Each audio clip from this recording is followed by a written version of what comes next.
Les éditions Sixtrid, avec l'aimable autorisation des éditions Le Cherche Midi, présentent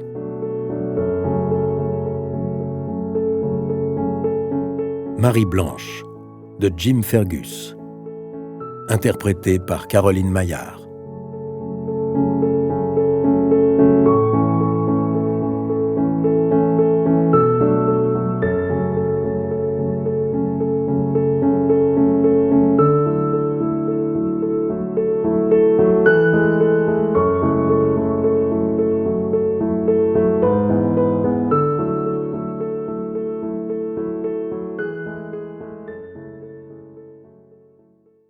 Prologue.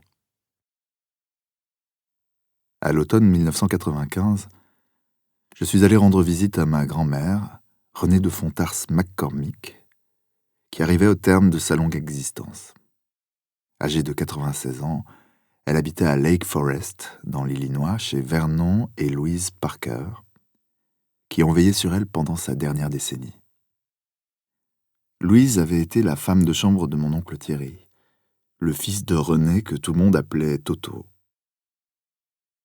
Avant de prendre sa retraite, Vernon avait travaillé 44 ans comme chef de produit pour une grande firme pharmaceutique. Modeste, économe, consciencieux, les Parker étaient un couple respectable des classes moyennes. Ils ont pris grand soin d'elle. Par plaisanterie, Vernon appelait sa femme l'assistant respiratoire de René. Et je ne doute pas une seconde qu'elle doit à leur dévouement d'avoir vécu si longtemps. Les voyages ont toujours été un des grands plaisirs de ma grand-mère, et ils l'ont emmenée partout avec eux, en Europe, aux États-Unis, dans les Caraïbes, tant qu'elle a été capable de les suivre, même déjà diminuée par la maladie d'Alzheimer. Lorsque plus tard, celle-ci l'a entraînée dans de lointains abysses, ils ont continué de s'occuper d'elle, plutôt que de la confier à une maison de soins. Je suis convaincu qu'ils l'aimaient sincèrement, alors que, pour être franc, René n'était ni facile, ni spécialement aimable. Je crois pouvoir affirmer qu'à sa mort, 1 an ou 2 après cette visite, aucun de ses proches, ni son fils, ni ses petits-enfants, ne l'a pleuré. Les Parker, si.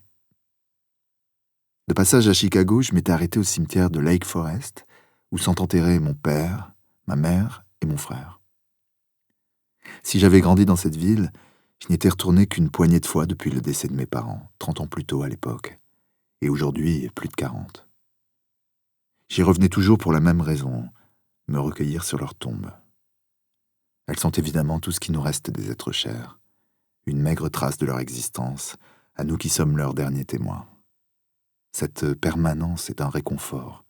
Elle offre la certitude que, quoi qu'il arrive, ils seront là où nous les avons laissés, prêts à nous accueillir en quelque sorte chez nous. Lake Forest est pour moi un souvenir triste, et de plus c'était l'automne, la saison du déclin. De fait, peu de choses sur Terre sont aussi mélancoliques qu'un cimetière du Midwest à ce moment de l'année. Ma famille n'était pas allée bien loin. Ce champ du repos au-dessus du lac Michigan, avec ses pelouses verdoyantes, ses vieux ormes et érables, se trouve à quelques carrefours seulement de notre ancienne maison. J'ai eu d'abord un peu de mal à me repérer, comme quoi bien des années s'étaient écoulées depuis la dernière fois, et de toute façon je n'ai jamais eu le sens de l'orientation. Déambulant entre les tombes des autres familles, je me sentais assez bête d'avoir ainsi à chercher les nôtres. J'entendais presque papa me dire « Si tu n'avais pas la tête vissée sur le cou, il y a belle lurette que tu l'aurais perdue. » Tout en parcourant les allées, je reconnaissais le nom de personnes que j'avais fréquentées jadis, parents et grands-parents de plusieurs amis avec qui je n'entretenais plus de relations depuis des lustres. J'étais navré et somme toute étonné de m'apercevoir qu'un grand nombre d'entre eux étaient morts. C'est une idée bizarre de croire qu'après une longue absence, nous pourrions retrouver le monde de notre enfance, telle une bulle épargnée par le temps qui n'attendrait que nous. À mon vif soulagement, mes pas m'ont finalement mené à mes parents. 3 pierres plates, sans prétention. Mon père à gauche, ma mère à droite et mon frère au milieu. Pour autant que je sache, personne à part moi ne leur rend jamais visite. J'ai toujours le sentiment qu'ils se réjouissent de me voir, comme s'il guettait mon retour avec assez de patience pour ne pas me reprocher mes rares apparitions. Il y a un plaisir doux amer dans ces retrouvailles entre les vivants et les morts, les cendres et les os confiés à la terre. Après m'être recueilli, j'ai repris la voiture. Direction cette fois la maison Parker et ma grand-mère. Louise m'a conduit au salon où René, une couverture sur les genoux, les pieds dans des pantoufles, était installé dans une bergère. Il lui avait fait quitter le lit pour l'occasion et l'avait habillée d'une douillette matelassée. Je n'ai pu m'empêcher de remarquer qu'elle était retenue au fauteuil par de curieuses sangles, qui ressemblaient surtout aux cravates de Vernon. « Elle n'a plus de muscles », m'a dit Louise avant même que je pose la question. « Elle préfère s'asseoir ici plutôt que rester couchée toute la journée, et on pense que c'est mieux pour elle. Seulement, il faut l'attacher parce que sinon, elle glisse. » Lors de ma dernière visite, quelques années plus tôt, Renée paraissait encore à peu près valide. Et ce fut un choc de constater à quel point son état s'était dégradé. Certes, elle était de petite taille, mais elle avait rétréci au point d'être minuscule, à peine plus grande qu'une enfant. Excepté de rares mèches blanches, elle était chauve. Et ce front, qu'on trouvait déjà très grand, était plus proéminent que jamais. Bizarrement, elle avait conservé une certaine beauté au crépuscule de sa vie. Elle avait la peau du visage ferme, bien tendue, et calée dans leurs orbites entre d'épaisses paupières, d'immenses yeux d'un bleu lumineux. « René, regardez qui est là !»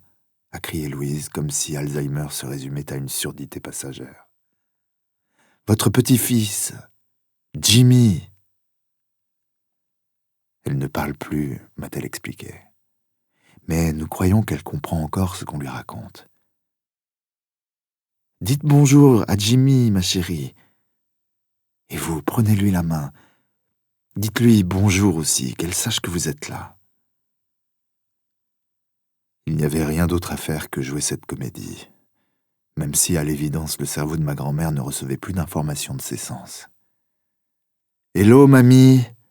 ai-je gueulé à mon tour. À la manière des Français, nous l'avions toujours appelé ainsi, et non Granny. « C'est moi, Jimmy, votre petit-fils. » J'ai hésité au moment de prendre sa main. Sa peau, presque translucide, était fine et sèche comme du papier de riz.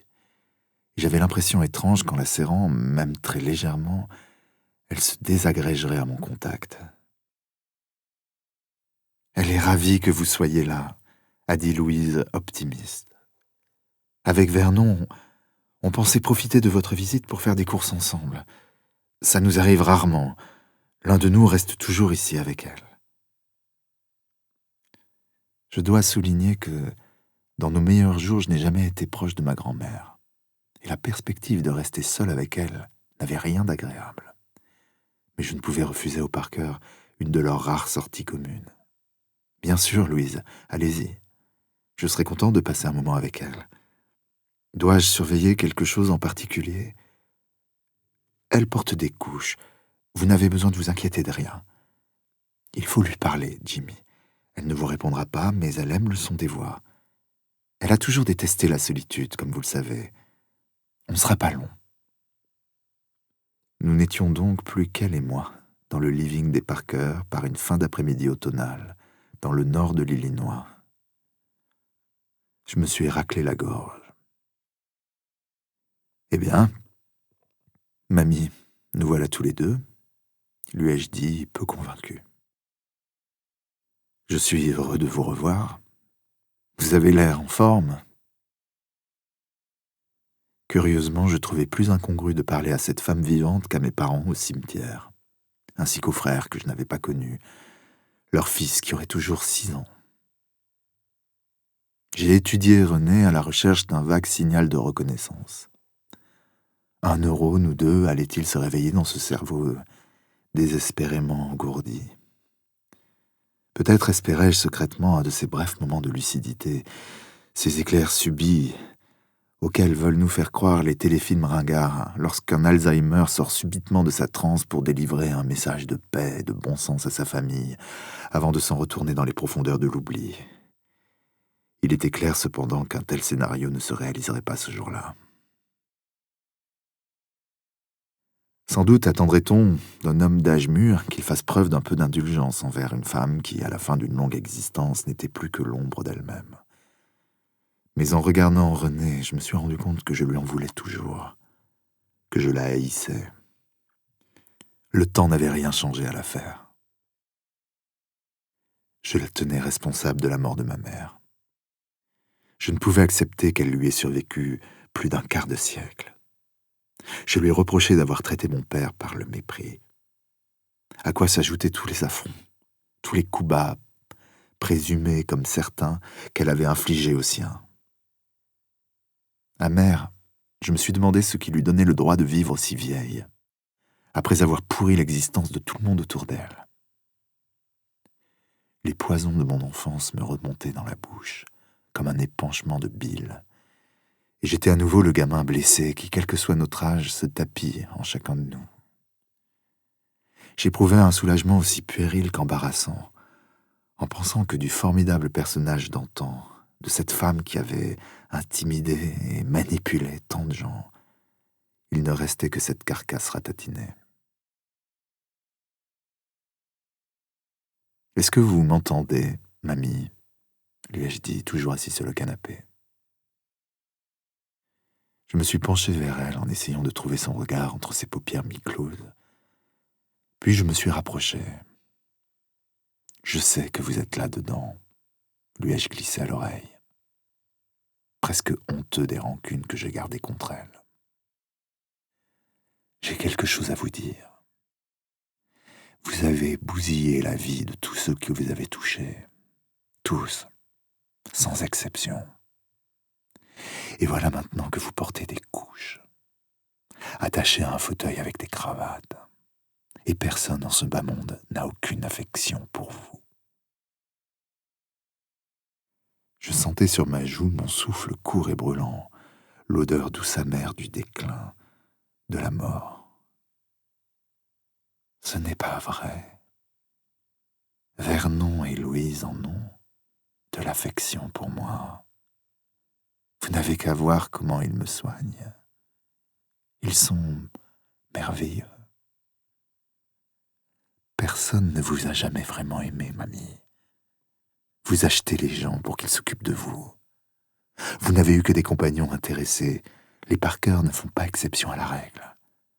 Vous avez toujours fonctionné ainsi. De transaction en arrangement et ainsi de suite.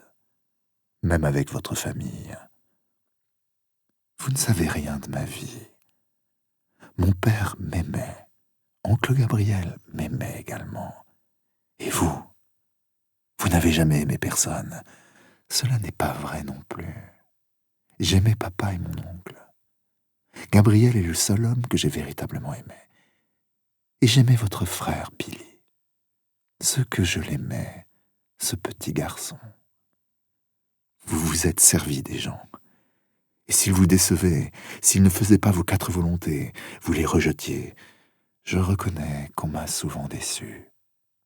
Comme vous avez rejeté votre fille pour qui vous n'aviez pas le moindre sentiment, Marie-Blanche m'a terriblement déçu.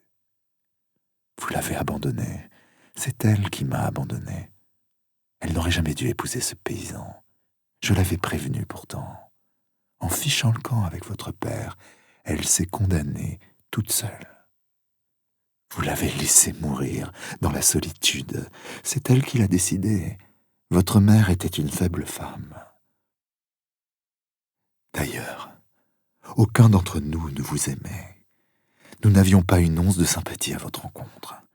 Chacune de vos visites était une épreuve pour nous. Vous aviez peur de moi. Même votre paysan de père me craignait. Maman vous redoutait plus que tout. Elle se mettait à boire 1 semaine avant que vous arriviez. Quand vous étiez là, c'était déjà une épave. Marie-Blanche était faible, mais c'était aussi une idiote. Je l'ai souvent mise en garde. Il fallait que vous déplaciez tous les meubles quand vous veniez nous voir, et on remettait les choses en place quand vous repartiez. Vous aviez toujours ces minables clébards. Nous étions obligés de mettre les nôtres au chenil le temps de votre séjour. J'adorerais mes chiens. beaucoup plus que votre fille et vos petits-enfants. On n'est jamais déçu par les animaux. Qu'est-ce qui a bien pu se passer pour que vous soyez cette femme-là? Il est un peu tard pour poser la question. Non? J'aurais dû le faire quand c'était encore possible, mais vous ne m'auriez sans doute pas répondu. Vous ne vous êtes jamais soucié de moi, ni de la vie que j'ai vécue. Seul mon argent intéressait mes petits-enfants. Il n'y en a qu'un qui ne m'ait jamais aimé, c'est Billy. Ce qu'il était adorable, ce bout de chou. Vous vous souvenez du jour où je suis venu vous voir à Paris, en 1969? J'avais 19 ans. Je m'étais inscrit à l'université de Grenoble. Papa et maman étaient morts depuis 3 ans exactement. Je souhaitais établir une relation avec vous parce que j'en avais vraiment besoin. Je ne savais pas comment m'y prendre. Vous ne m'avez jamais témoigné d'affection. Je ne comprenais pas pourquoi. Et je n'ai pas eu le courage de vous en demander la raison. Quand votre frère Billy est mort, j'ai décidé de ne plus m'occuper de mes petits-enfants. Cela m'avait brisé le cœur, et une fois suffisait. Je me rappelle une photo de moi dans un des albums de famille. Quelqu'un l'avait prise pendant la guerre. Papa était soldat à l'époque. Maman et Billy étaient partis chez vous et Leander à New York. Vous aviez Billy dans vos bras. Vous êtes assise sur le bord de la fontaine du Plaza Hotel. Vous en souvenez? J'étais pas encore né, évidemment. Mais quand j'étais petit, que je vous voyais comme ça, je regrettais que moi, vous ne m'ayez jamais pris dans vos bras. Vous avez toujours été froide et distante. Si Billy n'était pas mort, vous n'auriez pas été conçue. Vos parents ne voulaient pas d'autres enfants au départ. Je ne vous l'ai jamais pardonné. Je regrette de ne pas avoir appris à vous connaître. J'aurais pu vous demander de me parler de vous quand il était encore temps. J'aurais tant de questions à poser à présent. Mais vous savez, mamie, quand on est jeune, on ne s'intéresse pas beaucoup à la vie de ses grands-parents. Comme en plus je vous détestais, je sais. Quand vous veniez me voir à Paris, c'était pour la seule et bonne raison que je vous donnais à chaque fois 500 francs. J'étais venu pour la seule raison que vous me donniez 500 francs à chaque fois. J'attendais que vous alliez vous coucher, et je partais en taxi rue Saint-Denis pour aller voir les putes, que je payais avec votre fric. Vous rapportiez avec vous une odeur de mauvais parfum. Ça me rappelait votre père, quand il faisait la vie avec les filles de joie, et qu'il revenait au petit matin. L'escalier empestait le cigare, le cognac, l'eau de Cologne à 2 sous. Vous êtes si diminué qu'il serait vain de vous haïr. Pourtant, j'ai honte d'avouer que je vous déteste encore. J'aimerais pouvoir vous pardonner, et que vous puissiez m'expliquer bien des choses. Je n'ai pas besoin de votre pardon. Et je ne vous dois aucune explication. Quand on est jeune, il n'y a que le présent qui compte. Il faut atteindre un certain âge pour s'intéresser à ce qu'ont fait nos parents et nos grands-parents. Mais c'est en général trop tard. Ma colère retombait. Je me suis rassis sur le canapé avec ce creux au ventre qu'on a après une violente querelle de famille. Nous sommes restés silencieux, la nuit enveloppait le salon, et je n'ai pas pris la peine d'allumer une lampe. Eh bien, mamie, lui ai-je dit au bout d'un moment, je ne sais pas ce que vous en pensez, mais je suis content qu'on ait parlé ouvertement. Dommage qu'on ne l'ait pas fait plus tôt. Malgré les cravates qui la retenaient au fauteuil, elle commençait à s'affaisser. Je n'ai pas tenté de la redresser, tant j'avais peur de briser ses vieux os fragiles. Des phares derrière la fenêtre ont brusquement troué l'obscurité. La voiture des Parker s'engageait dans l'allée. Louise est entrée par la porte du garage.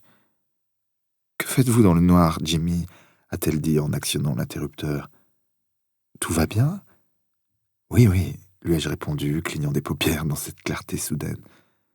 « Tout va bien, Louise. Pas de problème ? » ?»« Non, aucun. On a passé un moment agréable.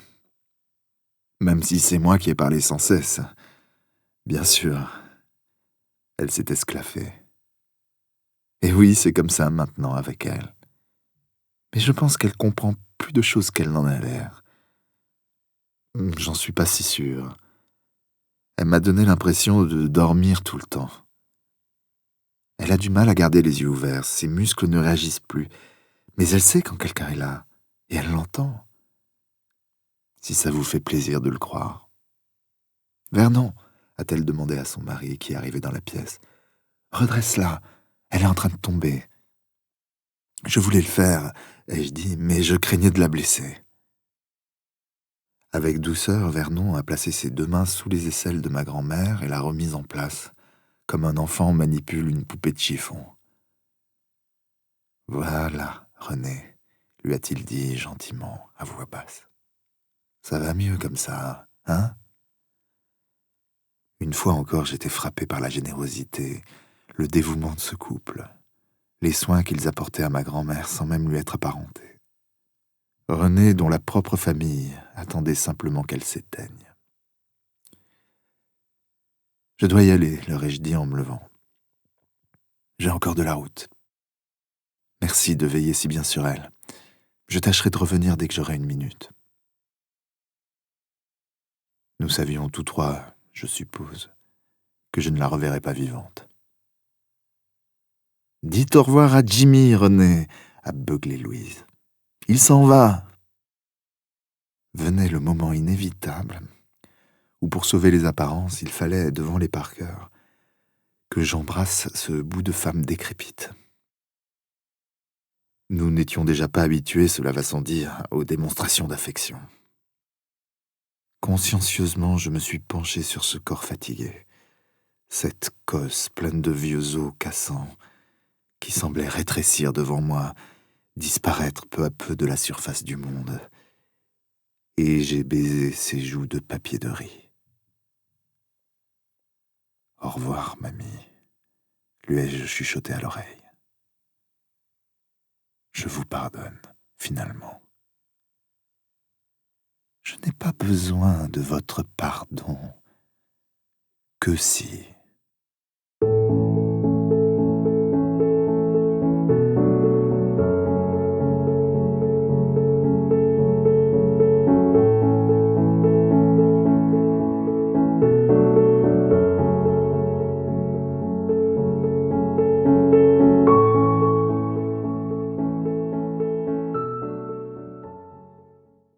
Marie Blanche, Lausanne, Suisse, mars 1966. Petite fille, je vivais dans un château enchanté, peuplé de fées et de fantômes.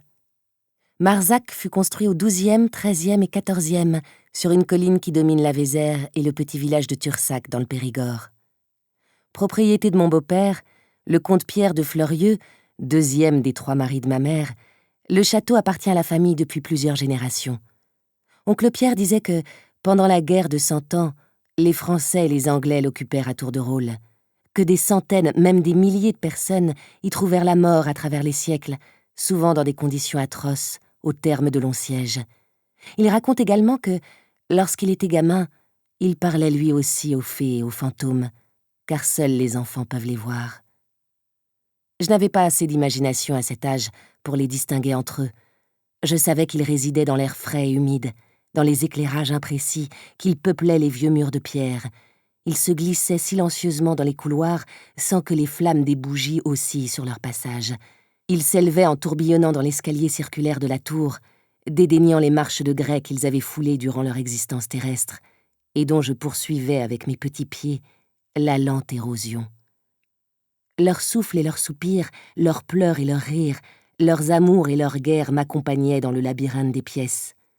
8 siècles de souvenirs aussi présents dans le château que les membres de ma famille. Bien que chargé d'histoire, Marzac n'avait rien de triste ou de funèbre, et les enfants n'y avaient pas peur, bien au contraire. Lorsqu'ils venaient passer le week-end, mes amis de Paris embrassaient la pierre avant de repartir, comme on dit au revoir à un vieil être cher. 40 et quelques années plus tard, je suis aujourd'hui nue sur le balcon de mon minuscule studio, au 4e étage de l'hôtel Floribel, la petite pension de Lausanne où je loge en ce moment. Je n'ai pas oublié ces jours lointains qui furent les plus heureux de ma vie. L'écho de mes pas légers dans le vaste escalier me revient en mémoire. Je grimpe jusqu'en haut de la tour et je vois, entre les créneaux, la grande vallée verdoyante, les méandres de la rivière, les champs cultivés et les bois sombres au-delà. Au-dessus de la Vézère, les falaises de pierre sont truffées de grottes et de cavernes que je me fais une joie d'explorer avec mes amis. Oncle Pierre dit qu'il y a des milliers d'années, longtemps avant que le château soit construit, des hommes y habitèrent. Il est difficile pour des enfants de se représenter un passé aussi lointain, mais nous avons bien observé les dessins de ces espèces aujourd'hui éteintes et nous comprenons assez de choses pour que les fresques nous donnent la chair de poule. Nous jouons souvent aux hommes préhistoriques, vêtus de peau de bête, assis autour du feu dans une caverne, nous faisons griller le produit de nos chasses, sous les parois noircies par la fumée. Peut-être était-ce seulement hier, peut-être reviendront-ils, ou certains sont-ils encore là? Chaque fois que nous découvrons une nouvelle grotte, nous imaginons tout excités qu'ils nous attendent pour le dîner, et nous nous défions les uns les autres d'entrer le premier. En suivant le chemin de ronde, je scrute les maisons de Tursac dans la vallée, et je rêve que les paysans, les villageois me regardent au sommet de ma tour d'ivoire. Je suis une princesse. C'est ainsi que m'appelle Pierre, la princesse de Marzac. Comme ils doivent m'envier au village, cette vie de conte de fées. Folle de joie, j'aperçois soudain la Renault de mon oncle qui remonte l'allée sinueuse en direction du château. Il est allé à la gare de Saint-Ézy chercher mes invités du week-end, qui se pressent contre les vitres et s'agitent en riant. Je leur fais signe depuis la tour, mais ils ne me voient pas. Minuscule silhouette que je suis, juchée sur la muraille. Qu'importe, je continue à lever les bras, souriant de plaisir à l'idée de jeux et d'aventures nouvelles. Je suis perché dans le ciel, sur la plus haute tour. Comment ai-je pu tomber si bas? Dans la rue, mes vêtements sont éparpillés sur les trottoirs, les branches des arbres et les toits des voitures. Je les ai jetés l'un après l'autre depuis le balcon de mon petit hôtel. Dans ma soulographie, à la lumière de la pleine lune, il compose un curieux et joyeux spectacle, un matelas brisé de forme et de couleurs. Tels les festons d'un asile de fous, robes, jupes et corsages dans les teintes éclatantes que j'aime, pantalons, soutien-gorge et culottes, et encore mes ceintures, mes bas et mes chaussures, ornent gaiement les alentours. Minuit est passé depuis longtemps, et les rues sont vides. J'avoue être un peu déçu que personne ne soit là pour me voir renoncer à mes biens terrestres et admirer le quartier, bien plus joli grâce à moi. Évidemment, ce n'est pas la première fois que je fais ça. La dernière, c'était il n'y a pas si longtemps, la veille de Noël à Chicago, depuis le 6e étage de l'hôtel Drake. Les lumières de la ville se reflétaient dans les eaux glacées du lac Michigan, et une foule de curieux s'était rassemblée dans la rue enneigée pour regarder une folle, nue et saoule, qui dispersait ses habits par-dessus la rambarde. Ils riaient en me montrant du doigt. L'un d'eux a même crié « Saute, ma fille, saute !» pendant que mes vêtements flottaient comme de petits parachutes, cadeaux de Noël pour un public reconnaissant. Les plus entreprenants ou les plus sportifs sautaient pour attraper un bas ou un corsage avant qu'ils touchent le sol. D'autres se les disputaient comme des clients de Marshall Field, le jour des soldes en janvier. Finalement, le gérant de l'hôtel et un employé de la sécurité sont entrés dans ma chambre à l'aide de leurs passes. Ils m'ont promis un verre si je voulais bien quitter la fenêtre. Puis ils m'ont chacun pris un bras et j'ai passé le reste des fêtes dans l'aile psychiatrique de l'hôpital Passavante. Le lendemain, Bill, mon mari, est venu me rendre visite avec nos 2 enfants, Jimmy et Leandra. « Joyeux Noël, maman », a chuchoté le premier, visiblement embarrassé. Timide malgré ses 14 ans, il sentait bien ce que la formule avait d'incongru dans ce contexte. « Ouais, maman », a persiflé sa sœur. « Joyeux Noël ». Leandra, son aînée de 2 ans, verse volontiers dans le cynisme. Elle me déteste. Et comment le lui reprocher, vraiment? J'ai été une mère lamentable, issue d'une longue lignée de mères lamentables. Ce soir, les rues sont désertes, et depuis mon balcon, je profite d'une vue superbe sur le Léman. Au-delà scintillent les lumières d'Évian, sur l'autre rive. Nous sommes le 12 mars 1966. Il est 3 heures du matin, et Marie-Blanche Gabrielle Morissette de Bretonne-McCormick Fergus a 46 ans. Elle est ivre, elle est nue, elle a jeté dehors le contenu de sa valise. Dans quelques heures, je me réveillerai dégrisée à l'hôpital, dans un asile d'aliénés ou en prison. J'aurai la gueule de bois et je serai la proie des remords. Je ne me rappellerai rien de tout cela. Je n'aurai aucune idée du pourquoi. Ce sera au médecin de le trouver. J'en ai déjà vu des dizaines, et leur explication tombe toujours à côté. Chaque fois, j'ai envie de leur dire « Vous ne savez rien de moi ». Mais je suis en général trop déprimée pour y arriver. Quand j'y parviens, ils me répondent toujours avec une insupportable condescendance. « Eh bien, je vous en prie, parlez-nous de vous. »« Ok, ok. Mais c'est une assez longue histoire. Voulez-vous d'abord me servir un verre? Je vous dirai tout ensuite, tout ce que vous voulez savoir. » Pourtant, ce matin froid du mois de mars, tandis que je contemple les eaux noires du lac, émaillées des lumières qui, sur l'autre bord, me parlent de la France, tout est parfaitement clair. Dans la lucidité mensongère de l'ivresse, je vois l'arc immuable de mon existence, depuis la grande tour de Marzac jusqu'au balcon de cette pension, en passant par l'hôtel Drake à Chicago. Je sais d'où je viens, pourquoi je suis ici, vers où je me dirige. Je sais pourquoi j'ai tout jeté par la fenêtre, et ce qu'il faut jeter ensuite.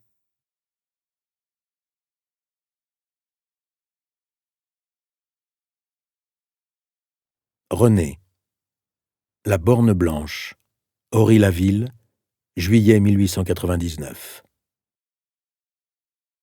La naissance de René étant voilée de mystère, les domestiques répétèrent longtemps à voix basse qu'une cigogne aurait aussi bien pu la porter à la Borne Blanche, l'élégant petit château familial d'Ory-la-Ville, dans la plaine de Senlis.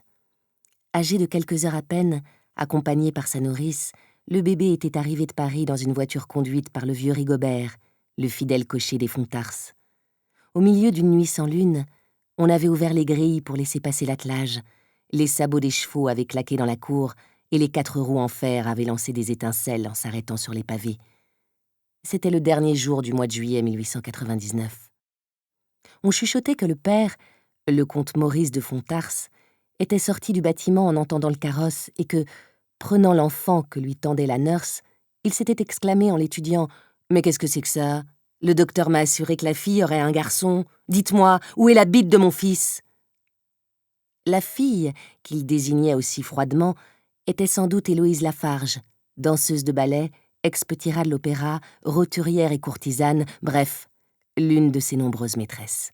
« Je crains que le médecin se soit trompé, monsieur le comte, » répondit la nourrice. « Comme vous pouvez le constater, mademoiselle a donné naissance à une fille. » En guise de confirmation, on rappelait que monsieur et madame de Fontars s'étaient mariés femmes depuis 5 ans le jour où René était arrivé, que leurs parents leur avaient imposé le mariage et que l'amour n'avait rien à voir dans l'histoire. Certains dirent que la comtesse avait accepté le principe de cette adoption furtive afin que le comte ait un héritier et qu'elle-même n'ait plus à supporter que, 1 fois par semaine au meilleur de sa forme, il tente d'en concevoir un avec elle. Pour parfaire l'illusion, elle aurait feint d'être enceinte et serait restée alitée plusieurs mois avant la naissance. Enfin, on serait allé chercher madame Roualt, la sage-femme du village à qui monsieur de Fontars avait donné la somme astronomique de 10 000 francs contre son silence.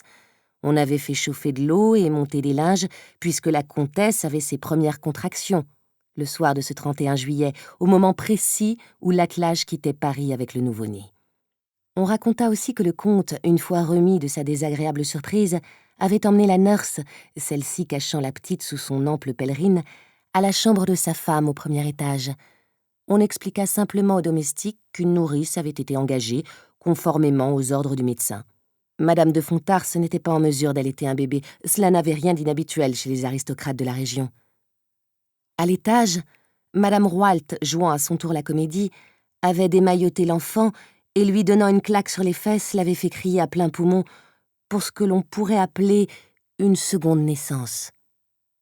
Enfin, on murmura que les premiers mots d'Henriette Boutet, devenue comtesse de Fontars, furent les suivants lorsqu'on lui présenta le bébé. « Mais cela ne peut pas être ma fille, jamais elle ne serait aussi grasse.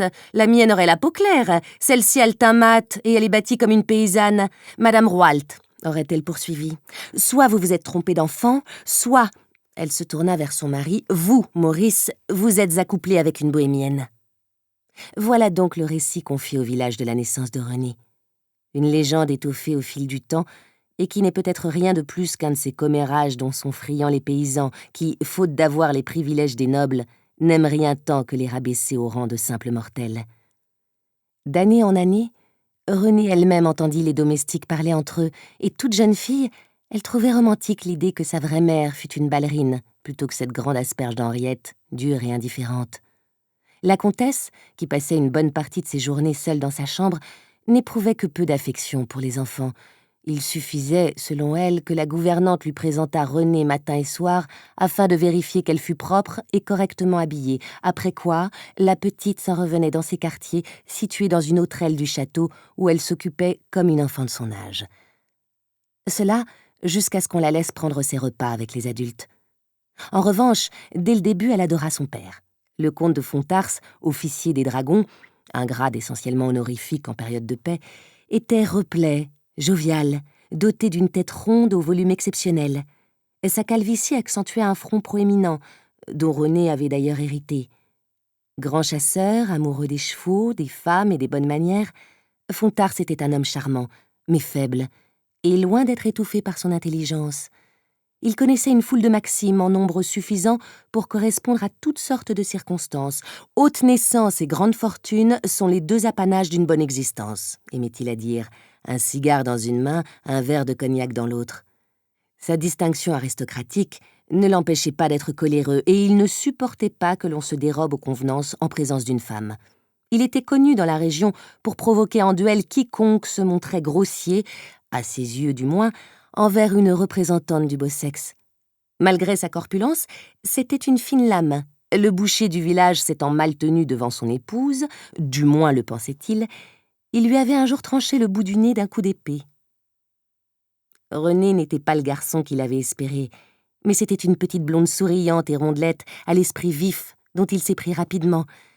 Cependant, les pères ne s'occupaient guère de l'éducation de leurs filles, et le comte restait avant tout attaché à l'administration de son domaine, à ses écuries, ses copains et ses maîtresses. C'est pourquoi René, enfant, passait plus de temps avec les domestiques de la maisonnée, notamment sa gouvernante, une solide Anglaise répondant au nom de Miss Ice, qu'avec ses parents. Ses autres compagnons se trouvaient parmi les chevaux et les chiens, dont Cora, un bulldog français qui était la reine de la maison, et Sultan, un Danois qui nichait dehors et gardait la propriété. Lorsqu'elle partait en promenade dans la forêt, René et Miss Ice emmenaient toujours Sultan, attaché à une laisse. Si par malheur un vagabond surgissait en chemin, René lui criait de décamper, expliquant que son chien habitué aux gens de bonne tenue égorgeait volontiers les voleurs en haillons. Solitaire, elle s'absorbait dans la lecture des romans contemporains qu'elle empruntait en douce dans le bureau de son père, où il conservait certaines collections à l'abri des regards. Comme bien des aristocrates, Fontars s'estimait supérieur au reste du monde, ce qui incluait les commerçants et les artistes dont il était absolument interdit de parler à table. Il avait cependant un faible pour les auteurs à scandale, parmi lesquels Colette. Cela n'étaient pas des livres à confier à une jeune enfant, c'est pourquoi Miss Ice les confisquait toujours à la jeune fille, dont l'intérêt pour ceux-ci redoublait. Souvent livrée à elle-même, Renée conquit une certaine indépendance, apprit à s'occuper toute seule, à puiser dans son imagination, nourrissant un tempérament rebelle, conforté par les libres penseurs qu'elle parvenait tout de même à lire. Cette éducation atypique engendra chez elle une curiosité insatiable pour tout ce qui pouvait exister hors des murs de la borne. Elle rêvait de devenir un de ces écrivains modernes et, le château étant l'unique endroit qu'elle connaissait, se mit à l'étudier avec un certain détachement, comme s'il était le cadre d'un roman plutôt que son domicile. Assidue aux écuries et à la cuisine, elle espionnait les domestiques et recueillait leurs confidences, tout spécialement celles de Tata, la cuisinière. Robuste, forte en gueule et querelleuse, celle-ci adorait ses fourneaux, le vin de sa Bourgogne natale, et elle régentait l'office d'une main de fer. Son mari, Adrien, le majordome, toujours droit comme un i, était un homme taciturne et malicieux, qui régnait sur les autres pièces avec une égale tyrannie. Les boutons de cuivre de son uniforme étaient frappés aux armoiries des Fontars. Rien de ce qui avait lieu au château n'échappait à l'un ou à l'autre, et la cuisinière ne rechignait pas à s'en ouvrir à Renée, en échange des potins que cette dernière rapportait des parties éloignées de la propriété auxquelles Tata n'avait pas accès. La jeune maîtresse et la vénérable employée devinrent ainsi de parfaites conspiratrices, et Renée était l'une des rares personnes admises dans l'enceinte sacrée de la cuisine. Parmi les autres domestiques se trouvait également Mathilde, une femme effacée mais compétente, mi-gardienne, mi-intendante. Elle accueillait les visiteurs, planifiait les bals et les festivités, préparait les chambres pour les invités d'un soir, s'assurait que la maison restât fleurie au gré des saisons et portait ses repas à la comtesse quand celle-ci préférait dîner dans sa chambre, ce qui était souvent le cas. Angélique, la bonne à tout faire, était une jolie jeune femme mince, exagérément timide et bien trop encline à plaire. Rebutée par les exigences de Tata et d'Adrien, voire par le caractère impossible de Madame de Fontars, d'autres employés furent engagés et congédiés trop vite pour qu'on se rappelle leur nom ou même leur visage. Cela n'était pas tout. 5 jardiniers étaient chargés d'entretenir les jardins anglais, leurs pelouses et parterres que la comtesse aimait tant.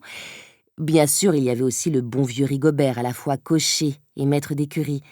Et, last but not least, Julien, le jeune palefrenier, fils du maréchal Ferrand d'Ory, un gamin énergique et court sur pattes qui, par excès de romantisme, avait pris le surnom de Lancelot du Lac, sous lequel il projetait de faire carrière comme roi des jockeys.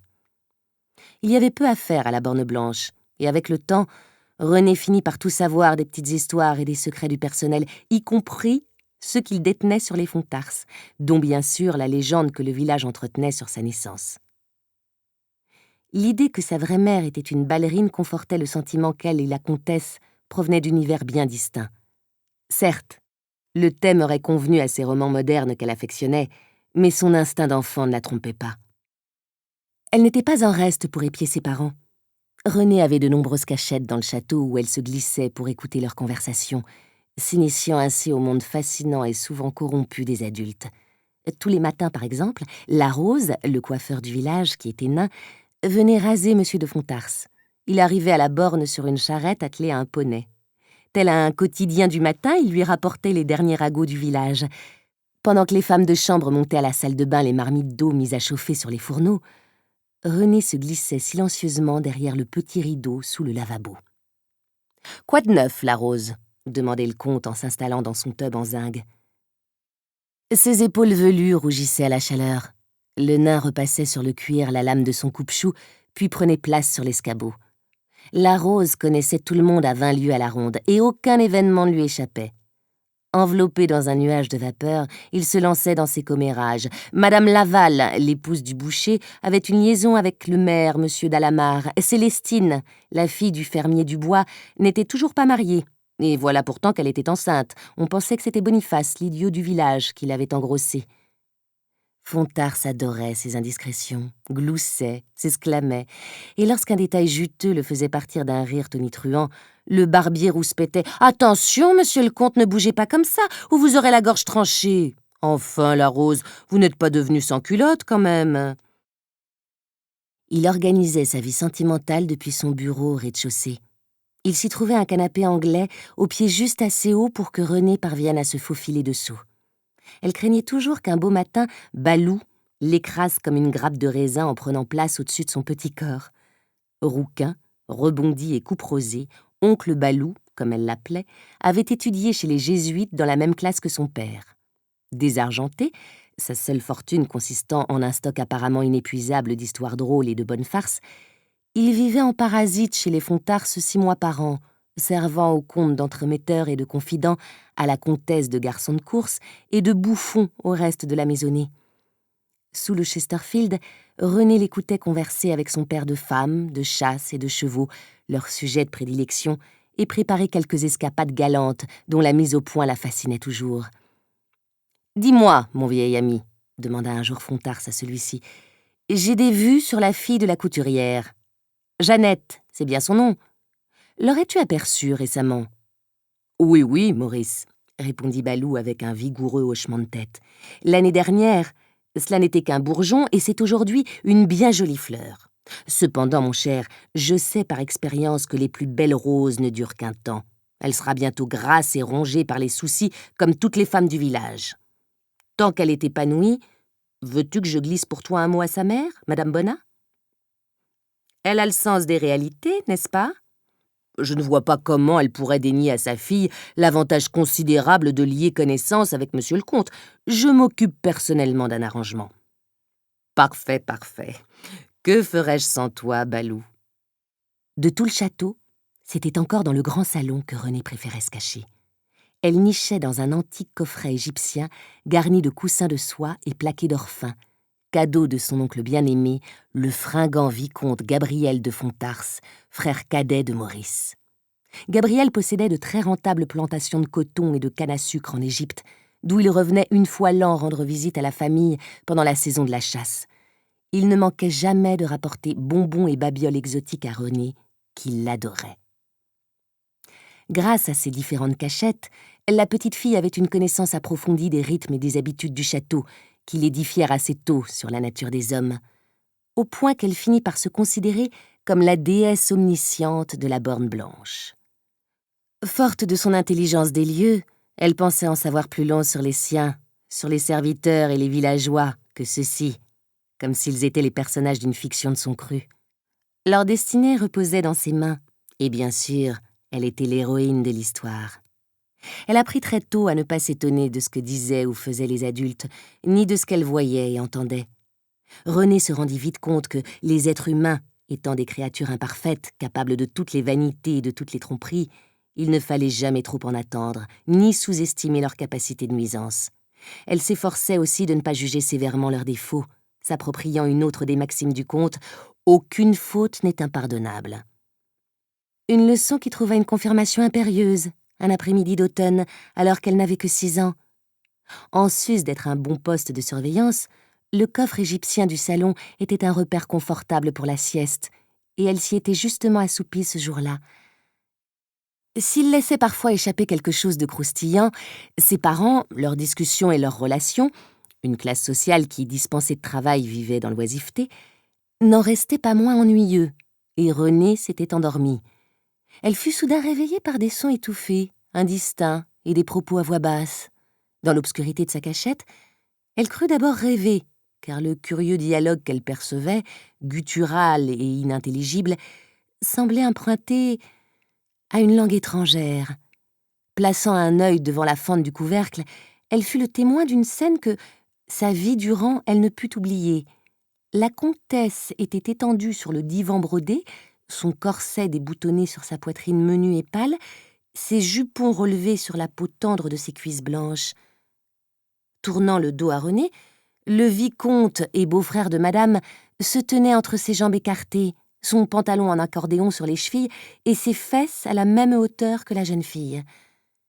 René était trop jeune pour comprendre exactement ce qu'il faisait, s'il s'agissait d'un acte d'amour ou de violence, s'il se donnait du plaisir ou le contraire. En revanche, elle devinait d'instinct que leur accouplement représentait une sorte d'union intime et mystérieuse. Passé le choc initial et le trouble qui en résultait, la jeune fille ressentit une jalousie brûlante à l'idée que cette femme, froide, maigre et distante, qui usurpait si mal son titre de mère, pût partager cette intimité avec Gabriel, l'oncle bien-aimé. Presque un mois plus tard, le vicomte étant reparti en Égypte, madame de Fontars se réveilla un matin avec la nausée et de sérieuses douleurs à l'estomac. Craignant une crise d'appendicite, le comte fit immédiatement chercher au village le docteur Laverneau, un petit homme pointilleux à la moustache cirée et effilée qui ressemblait aux cornes d'un taureau. Après avoir examiné madame dans sa chambre, le médecin présenta son diagnostic à Fontars dans son bureau du rez-de-chaussée. Pour ne pas en perdre une miette, René s'était déjà glissé sous le canapé anglais, l'oreille tendue. « Ah, monsieur le comte, j'ai d'excellentes nouvelles pour vous, » dit Laverneau. « Votre femme n'a rien de grave, bien au contraire. Il faut fêter ça. »« Fêter quoi ?» répondit un Fontars à l'évidence perplexe. « Laissez-moi vous féliciter avant tout le monde, monsieur. Vous allez être de nouveau père. » Le comte pâlit. Il n'était pas ravi à l'idée d'avoir bientôt l'héritier qu'il souhaitait depuis si longtemps. Il n'offrit pas au médecin une flûte de champagne ou un dé de cognac, comme il l'aurait fait en d'autres circonstances pour célébrer la chose. Se détournant de Laverneau, il ignora la main que celui-ci lui tendait. « Impossible !» murmura-t-il, affligé. « Êtes-vous sûr de vous, docteur ?»« Parfaitement, monsieur le comte, » répondit l'homme, visiblement vexé, tant par cette réaction que par la mise en cause de ses capacités. « Je n'ai aucun doute. » Quelques années passeraient avant que René soit en âge d'interpréter cette discussion. Toutefois, son petit frère Jean-Pierre naquit moins de 8 mois plus tard, à la date prévue. Sans devenir pour autant la plus attentive des mères, la comtesse témoigna une claire préférence pour son fils, que René, par conséquent, détesta dès le départ. Curieusement, Fontars, dont on aurait pu attendre le contraire, démontra une indifférence presque totale pour ce garçon. Depuis sa naissance, Jean-Pierre ne cessait de pleurer et tombait fréquemment malade. un bébé frêle, malingre, avec un crâne minuscule et une peau si transparente qu'on avait l'impression de voir la chair en dessous. Presque une créature d'un autre monde. En consultant des spécialistes à Paris, le docteur Laverneau découvrit que l'enfant souffrait d'une rare pathologie du sang. Lorsqu'il atteignit l'âge de 3 ans, le comte et la comtesse décidèrent de l'envoyer avec sa gouvernante, Brigitte, dans les Alpes suisses, un environnement jugé plus propice à une amélioration générale. Le petit Jean-Pierre revenait pour les vacances ou pour les fêtes, mais il parut bientôt ne plus réellement faire partie de la famille. C'était comme un lointain parent, souffrant, dont les visites se traduisaient à la borne par du désagrément et de l'anxiété. Habituée à être fille unique, Renée acceptait difficilement ses retours. Ses allures de fantôme et l'attention dont soudain l'entourait la maisonnée ébranlaient la conviction de la jeune fille que tout au château tournait autour d'elle. Ce jeune frère souffreteux, aux yeux d'une pâleur effrayante, cerné de jaune et enfoncé dans leurs orbites, n'avait pas de place dans le roman de son enfance. En guise de confirmation, Jean-Pierre mourut en Suisse peu avant son 5e anniversaire. Renée redevint fille unique.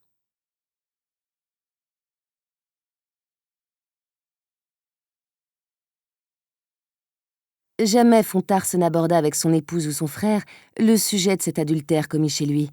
Jamais non plus il ne reconnut, en public comme en privé, la paternité du pauvre Jean-Pierre. La famille, au contraire, serra les rangs autour du secret, faisant sienne la devise d'Henriette « Évitons les scandales autant que faire se peut ». La comtesse était depuis toujours amoureuse de son beau-frère. Lui aurait-on donné le choix, jeune fille, elle aurait choisi le vicomte plutôt que son aîné. Cependant, le mariage avait été arrangé de longue date par les parents. Son affaire avec Gabriel lui permettait de circonscrire ses infidélités dans l'enceinte du château, de la famille et dans la limite d'une occurrence par an. Le moindre scandale possible dans ces conditions, du moins l'un et l'autre l'espéraient-ils. Les domestiques, intelligents, ne mirent pas longtemps à évoquer entre eux les bruits curieux et les rapports furtifs que laissaient filtrer les portes verrouillées. Leurs suspicions atteignirent sans tarder les oreilles du barbier Larose, après quoi la liaison d'Henriette et de Gabriel aurait aussi bien pu faire l'objet d'un article dans le quotidien départemental. Il n'y eut bientôt plus personne dans la région pour ignorer qui était le père du chétif petit Jean-Pierre, de la même façon qu'auparavant, la rumeur avait colporté la double naissance de Renée. Les années qui suivirent, lors des visites de Gabriel, et jusqu'à ce qu'elle soit trop grande pour nicher dans le coffre égyptien, Renée vit sa mère et son oncle faire l'amour des quantités de fois dans le salon. Elle apprit à prévoir quand cela aurait lieu, toujours en l'absence du comte, partit entraîner ses chevaux ou satisfaire ses propres besoins hors de la borne blanche. Tapie dans le noir, Renée se familiarisa avec la langue étrange des amours adultes, et son champ de vision se limitant à l'étroite fente du couvercle, elle entrevit les deux partenaires s'accoupler dans toutes les positions imaginables. Parfois habillés, parfois presque nus, sur le divan, par terre, voire sur le coffre même dans lequel elle se cachait. Son cœur battait si fort, si vite, qu'elle redoutait qu'il la trahît. Voyeuse malgré elle, elle comprit tôt que l'acte sexuel avait le pouvoir de transformer les individus, comme s'ils étaient momentanément possédés par le diable. Effrayée et fascinée à la fois, elle voyait le vernis sous lequel la comtesse considérait le monde et sa famille fondre dans le feu de la passion, le désir la rendant méconnaissable. Renée fit le vœu de ne jamais se laisser emporter comme sa mère, perdue dans les bras d'un homme au comble de l'extase. Arrivée au seuil de l'adolescence, toujours témoin de leurs étreintes, elle trouva bientôt à celle-ci un sens nouveau, commença à apprécier la plastique de son oncle, mince et musclé par les mois de labeur à la plantation. Il était si différent de son père, qui lui rappelait la forme d'une poire. Quand Gabriel glissait ses doigts fermes et fuselés sur le corps d'Henriette, Renée était maintenant prise de frissons, son cœur battait avec une insistance insoupçonnée. Elle devint de plus en plus jalouse de sa mère, de sa silhouette élancée, élégante, de sa poitrine exquise et pâle, ses cuisses d'ivoire, son cou de cygne, la parfaite rondeur de ses fesses. Plus encore que de son corps, elle était jalouse de l'effet qu'exerçait la passion sur celui-ci. Renée nourrissait une vive rancœur à l'égard de cette femme qui avait su si bien cacher le feu qui l'habitait et priver d'affection une fille qu'elle n'aimait évidemment pas. Lors d'un de ses séjours annuels, Gabriel avait gardé Henriette dans ses bras à la fin de leurs ébats. Comme elle-même épuisée par leur œuvre de chair, Renée était à moitié assoupie dans le coffre égyptien lorsqu'elle se réveilla en sursaut et les entendit murmurer « Avez-vous parlé d'un divorce à Adélaïde ?» demandait la comtesse. « Oui, » répondit le vicomte. « Et vous, chérie, en avez-vous parlé à Maurice ?»« Pas encore. Je ne voyais pas l'intérêt de le faire avant que vous ayez mis votre situation au clair. Qu'a-t-elle dit, votre épouse ?»« Comme vous le savez, Henriette, Adélaïde est entrée au couvent d'Argenteuil. Il est hors de question de divorcer, mais je lui ai suggéré d'annuler notre mariage. Vu que nous ne l'avons jamais consommé, ma demande reste dans les limites du raisonnable. » La comtesse émit un petit rire moqueur. Cela n'a rien d'étonnant. Elle est laide comme les 7 péchés capitaux, mais gentille et attentionnée. Et riche. Riche aussi, admit le vicomte. J'ai toujours reconnu ma chance d'avoir pu l'épouser. Si vous vous souvenez bien, ma chère, la concurrence était rude. Et aujourd'hui, le mari dévoué que vous êtes possède plusieurs plantations en Égypte et une écurie de courses en Irlande, sans jamais avoir eu besoin de toucher votre pauvre épouse. Remplir le devoir conjugal aurait été au-dessus de mes forces. Vous ne m'avez pas répondu. Qu'a-t-elle dit au sujet de cette demande d'annulation ? Hélas, elle a refusé, mais je n'ai pas perdu tout espoir de la convaincre un jour. Je m'y attendais, admit la comtesse. C'est précisément la raison pour laquelle je n'ai rien dit à Maurice. Nous nous marierons, assura Gabriel. Je vous le promets. Cela n'est qu'une question de temps. Nous serons tous deux libérés de nos chaînes et nous vivrons enfin comme mari et femme. Il embrassa Henriette et, sans doute stimulé par cette heureuse perspective, ils firent de nouveau l'amour. Dans sa cachette, Renée était profondément choquée par ces révélations. Depuis longtemps, elle avait accepté avec résignation que son oncle et sa mère entretiennent une liaison. Témoins privilégiés, elle s'imaginait parfois être leur complice. En revanche, l'éventualité que ses parents divorcent, que sa mère se remarie avec son oncle, était exclue du scénario qu'elle projetait de son enfance. Elle adorait son père et la vie à la borne. Sur le moment, elle faillit céder à l'impulsion d'ouvrir le couvercle et de lancer aux amants adultères « Non, vous ne divorcerez pas, je vous l'interdis !» Elle n'en fit rien, bien sûr, préférant tisser une intrigue différente, dévier le cours de l'histoire, empêcher par tout moyen un rebondissement aussi inacceptable que celui-ci.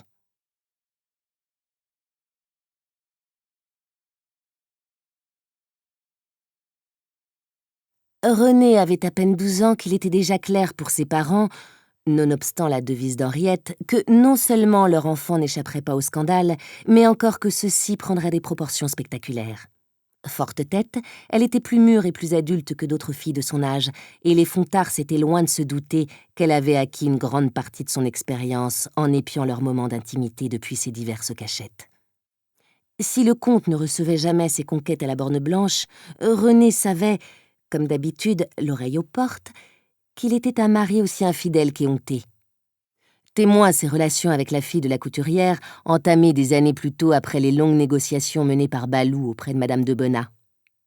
Femme astucieuse, consciente du bénéfice matériel et social qu'elle retirait de l'échange, elle avait marchandé au prix fort l'honneur supposé de sa jouvencelle.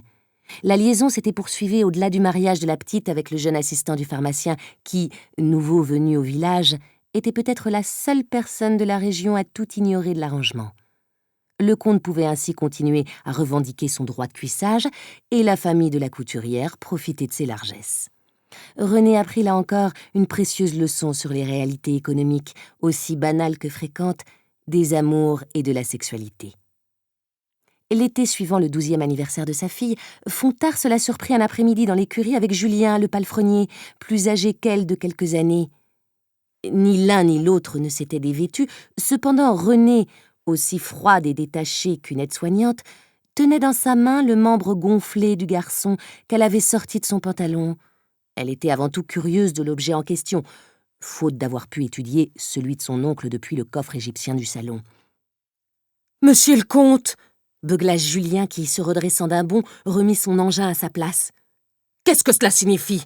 cria Fontars, abattant sa cravache sur le palefrenier. « Dehors! Dehors! Hors de chez moi! Oust, tu es licencié! Que je ne te revoie plus dans mon domaine ou je te tue !»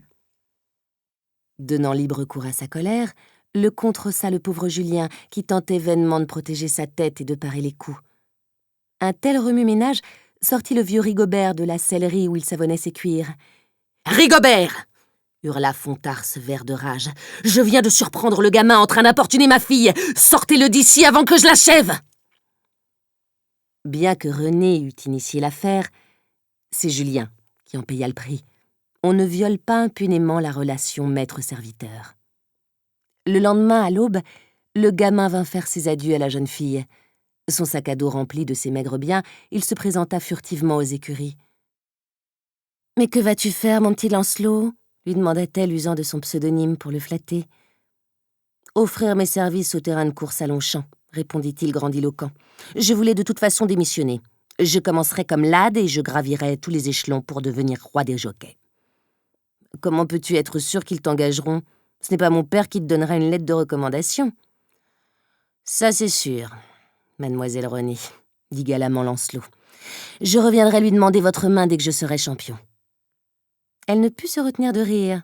C'était un tel mélange d'absurdité et de romantisme. « Mais papa ne voudra jamais que j'épouse un jockey, » affirma-t-elle. « Même le meilleur d'entre eux, ça ou un palefrenier, c'est pareil. » Par charité chrétienne, elle s'abstint de révéler qu'elle visait elle-même bien plus haut.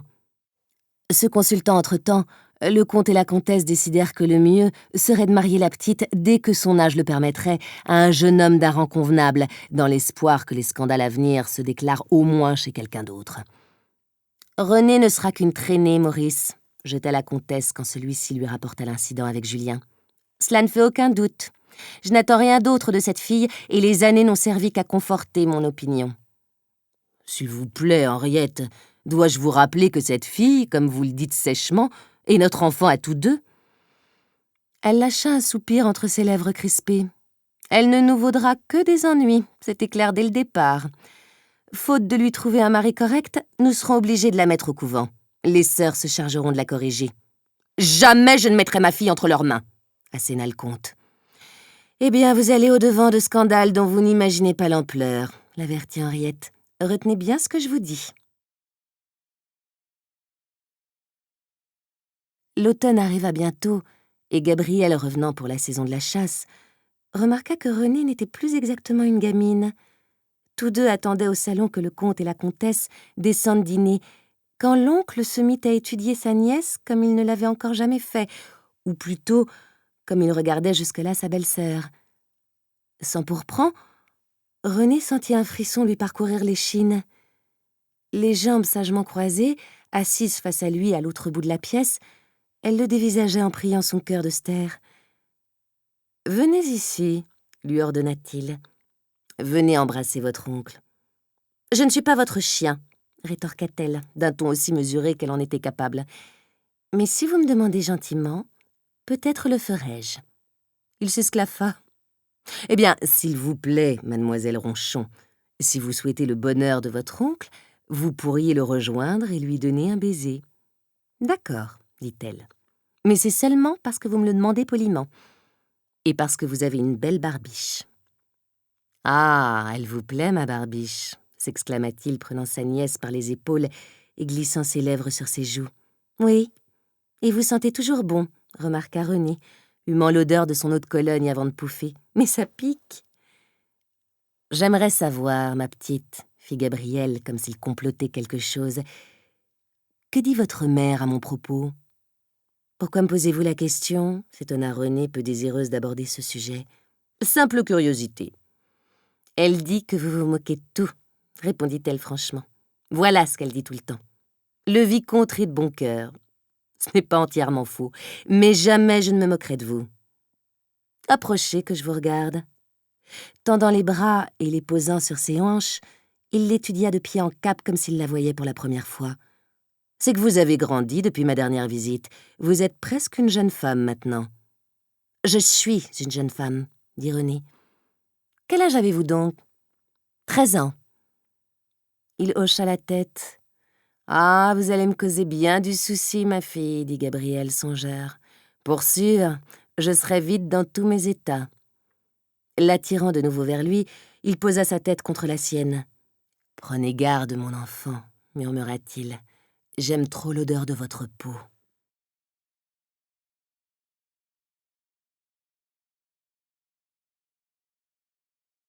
Tôt un matin de la semaine suivante, la comtesse était encore couchée quand Gabriel entra dans la chambre de René pour la réveiller et lui demander d'enfiler sa tenue de cavalière. « Nous allons cueillir des champignons dans les bois », lui dit-il. Rigobert, qui remplaçait Julien à l'écurie, sella leurs chevaux. Il mettait le pied à l'étrier lorsqu'il leur dit « Je vous conseille de ne pas partir trop loin, monsieur le vicomte. » Rigobert était déjà employé à la borne quand le vicomte était petit garçon, et il ne l'avait jamais aimé. Le tenant pour un menteur et un goujat, il avait toujours préféré son frère aîné. Et par nature, le vieux cocher était enclin à protéger sa jeune Renée. « Pourquoi cela, Rigobert ?» dit Gabriel. « On a signalé des braconniers et des brigands, monsieur le vicomte. Cela n'est pas prudent de vous enfoncer dans la forêt, surtout avec mademoiselle. Baliverne !» rétorqua Gabriel, souriant tendrement à celle-ci. « C'est une matinée splendide pour une promenade. Où voulez-vous que nous trouvions des champignons, d'ailleurs? De toute façon, votre jeune maîtresse sera son oncle pour la défendre contre vos brigands. » René se retourna vers lui, si élégant avec ses bottes et sa culotte de cheval, si droit et séduisant sur sa selle. Elle était transportée par un sentiment de fierté. Jamais encore elle ne s'était sentie aussi mûre, aussi sûre d'elle, aussi amoureuse. Rigobert remarqua son expression radieuse, cette allure caractéristique des jeunes femmes éprises, et il en conclut que cela n'augurait rien de bon. « C'est précisément de cela que j'ai peur, monsieur le vicomte, » marmonna-t-il. « Je vous demande pardon, vieil homme. »« Rien, monsieur, » soupira Rigobert, « rien du tout. » Et prenant leur monture, l'oncle et sa nièce partirent en riant au petit galop, suivis des yeux par le vieux maître d'écurie qui hochait tristement la tête. C'était une ravissante matinée d'automne. L'herbe dorée étincelait dans les prés sous la rosée. Les arbres étaient teintés de jaune, d'orange et de rouge. Sous le souffle d'une brise minuscule, les feuilles dansaient sur les branches comme des flammèches. L'air avait encore la douceur rayonnante de l'été et semblait envelopper les deux cavaliers de tendres caresses. Écuyère chevronnée, Renée montait à cheval depuis presque aussi longtemps qu'elle savait marcher. Il galopait de conserve côte à côte, et traversant la prairie avec son oncle, elle avait le sentiment de l'accompagner dans un monde distinct, de passagers sur une mer calme, dans un vaisseau au balancement sensuel, si semblable au rythme de l'amour. Comme pénétrés d'un univers qu'ils étaient seuls à partager, ils se tournèrent l'un vers l'autre, et tout était dit dans ce regard. Jusqu'à la fin de sa longue existence, René garderait en mémoire un vif souvenir de cette journée à l'automne de ses 13 ans. Bien des années plus tard, devenue vieille, le corps et l'esprit fanés, détachée des soucis de la vie quotidienne, elle se rappellerait parfaitement cette matinée que ses sens lui restituaient intacts. Elle revoyait les prés parsemés d'ocre et l'été finissant, elle éprouvait la tiédeur de la brise sur ses joues, les muscles de son cheval ondulaient entre ses cuisses, elle reconnaissait même l'eau de Cologne dont s'était servi Gabriel après sa toilette. Son parfum léger virevoltait dans l'air avec l'odeur de l'herbe, des bêtes, de la terre qu'il retournait. Relevant sa tête ridée et presque chauve, René retrouvait au fond d'elle ses yeux de jeune fille et le visage souriant de son oncle, si droit, si élégant, la blondeur luisante de ses cheveux dans la lumière oblique de l'automne, sa barbiche et sa moustache bien taillée, sa peau bronzée au soleil de l'Égypte. Leurs regards se croisaient, l'étincelle jaillissait encore dans ses reins, le même frisson lui parcourait le corps. Passant du galop au trot, puis au pas, ils entrèrent dans la forêt. Le soleil ruisselait entre les arbres, mouillant un mince tapis de feuilles mortes qui, bientôt desséchées, bruissait à peine sous les sabots des chevaux. Fontars avait interdit à sa fille de s'aventurer là, seule. C'était une chose de s'y rendre pendant les chasses à courre, dans une atmosphère de fête et d'exaltation, les veneurs sonnant de leurs trompes, les cavaliers filant vers les abois des chiens. Mais malgré sa jeunesse et son audace, lorsqu'elle partait sans la protection de son danois sultan, René évitait soigneusement les bois. Elle avait entendu parler des bohémiens qui s'y réfugiaient, des vagabonds, des bandits, des anarchistes qui attaquaient les voyageurs imprudents. Et il y avait ces diables de braconniers qui piégeaient un gibier qui, de droit, appartenait à sa famille. En revanche, ce matin-là, avec son oncle, les mystères et les dangers de la forêt portaient la promesse de nouveaux émois. Ils n'allèrent pas bien loin avant que Gabriel propose de mettre pied à terre et de chercher les champignons à l'ombre des troncs. Le vicomte, grand chasseur et gourmet, avait emporté sa gibecière, tapissée d'un linge propre afin d'y ranger le produit de leur cueillette. Il montra à René plusieurs espèces comestibles et vénéneuses, lui apprit à les distinguer. La jeune fille n'était pas tout à fait novice, car elle avait plusieurs fois accompagné Tata, la cuisinière, dans le même but, à l'orée des bois juste derrière le château. Elle se garda bien de le révéler à son oncle, préférant l'écouter, et sous sa direction, se laisser envoûter par les formes, les textures, la sensation de fraîcheur qui lui picotait le bout des doigts. « Ma petite grenouille, les chanterelles sont une espèce à chair ferme, » lui expliqua-t-il, « qui convient merveilleusement au gibier. » Il lui en tendit une pour qu'elle hume son parfum, puis s'en servit pour dessiner le tour de sa bouche. « Vous sentez cette odeur fruitée, légèrement sucrée ?» Il se pencha vers elle et posa ses lèvres, chaudes et charnues, sur celles de René, qui garda en bouche la saveur terreuse du champignon cru et son doux arôme dans les narines. L'effleurant à peine, Gabriel lui donnait un baiser qui pouvait encore paraître innocent. Lorsqu'ils rentrèrent à l'écurie ce matin-là, Rigobert comprit aussitôt qu'un secret les liait, qu'ils s'étaient livrés à un acte interdit. Avoir René empourpré avec cette expression rêveuse, cet air d'adoration muette plus net encore qu'à leur départ, il n'eut aucun doute. Toutefois, ce n'était pas son rôle de rapporter ces choses. D'ailleurs, qu'allait-il dire, et à qui? Certainement pas à monsieur le comte. Comment expliquer à son employeur qu'il suspectait son frère, après l'avoir cocufié avec sa femme, de maintenant séduire sa fille? Non. La seule chose raisonnable que le vieil homme put envisager était d'en glisser un mot à son épouse pour se décharger du lourd fardeau des soupçons. Dans l'obscurité de leur chambre, Madame Berthaud fit claquer sa langue, et ce fut tout. C'était une femme réaliste, qu'on ne choquait pas aisément, et elle trouvait là confirmation de l'idée qu'elle se faisait de la noblesse. Une bande de dégénérés. « Espérons quand même que le vicomte n'engrosse pas la petite, dit-elle. C'est déjà assez qu'il soit le père de son neveu, sans aller par-dessus le marché, faire un gamin à la nièce. Du coup, Fontard se serait grand-père grâce à son frère. » Et Rigobert de pousser un profond soupir.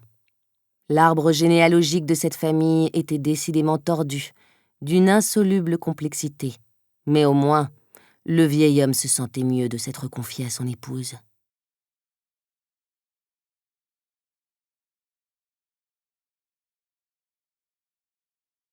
La comtesse fut la première à noter l'intérêt soudain de son amant pour la petite. Bien des mères redoutent secrètement le jour où les hommes, se détachant d'elles, regardent plutôt leur fille, et c'est avec un sentiment d'horreur qu'Henriette voyait Gabriel considérer René avec l'œil inquisiteur du mal. C'était bientôt la pleine saison de la chasse aux cerfs et aux sangliers, et respectant les traditions intemporelles de leurs aïeux, le comte et la comtesse recevaient les veneurs dans leur domaine ou se déplaçaient dans les châteaux voisins de leurs amis. De grands dîners et de grands bals furent donnés, tant chez ceux-ci qu'à la Borne Blanche. Renée était maintenant assez grande pour qu'on lui permette d'y assister avec les adultes, au lieu d'observer les festivités avec les autres enfants depuis le palier à l'étage, comme elle l'avait fait pendant des années. L'oncle Gabriel se fit un plaisir de lui offrir une danse, au moins, à chacune de ses soirées, la serrant dans ses bras et la faisant tourbillonner jusqu'à l'essoufflement. Les joues rouges comme des pommes, riant gaiement, elle sentait à peine ses pieds toucher le sol. N'ayant guère d'autre occupation dans leur existence oisive que de colporter les ragots et de flairer les scandales, les doyennes de ces assemblées ne manquèrent pas de s'intéresser aux rapports pour le moins curieux que semblaient entretenir le vicomte et sa nièce.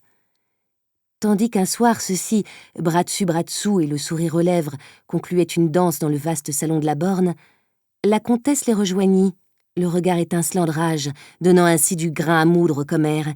« Montez dans votre chambre, jeune fille », lui dit-elle à voix basse, en ajoutant pour Gabriel. « Vous vous ridiculisez devant tout le monde, monsieur. Allez plutôt danser avec une de ces dames et fichez la paix aux enfants. » Dédaigneux comme à son habitude, le vicomte s'esclaffa. Il se moquait depuis belle lurette de ce que la noblesse étriquée de la région pouvait bien penser de lui. Enfant puis adolescent à la Borne Blanche, c'était déjà la brebis galeuse de la famille.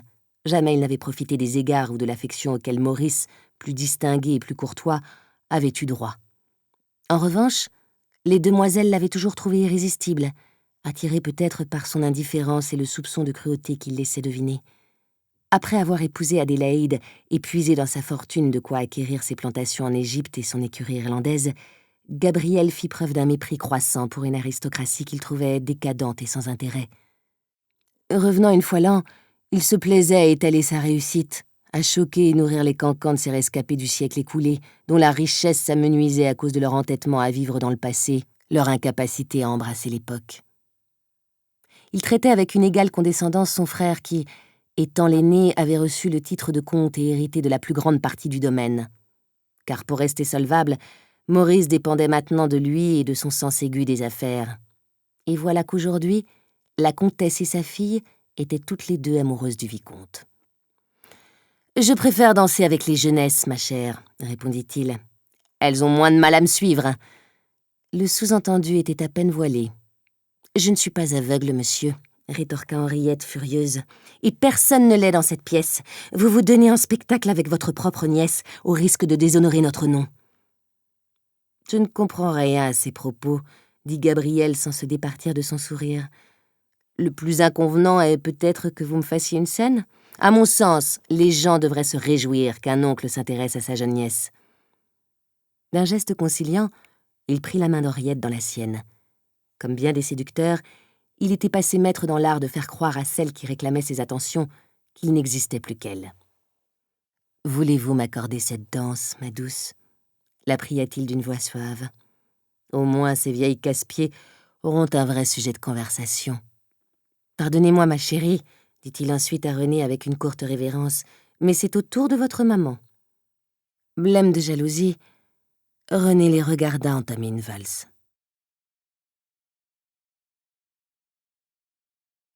Cet automne-là, le vicomte séjourna fréquemment à Paris et à Londres pour consulter ses associés, prolongeant d'autant son séjour à la Borne Blanche.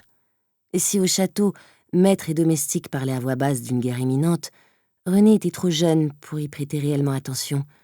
Ces choses-là semblaient trop éloignées de son univers personnel. Les jours raccourcissaient, le vent du nord annonçait les rigueurs de l'hiver, un air frais et humide s'insinuait dans les vieux murs de pierre, au point que tout le monde se promenait emmitouflé dans des couches de vêtements. Malgré les feux allumés dans les cheminées de toutes les pièces, personne ne parvenait vraiment à se réchauffer. Gabriel s'efforça de maintenir un semblant de paix dans la maisonnée, manipulant Henriette et René pour tourner la concurrence à son avantage. Avec le temps, le comte s'était résigné à ce que sa femme et son frère soient amants, mais il était loin de supposer que Gabriel ait avec sa fille des manières inconvenantes.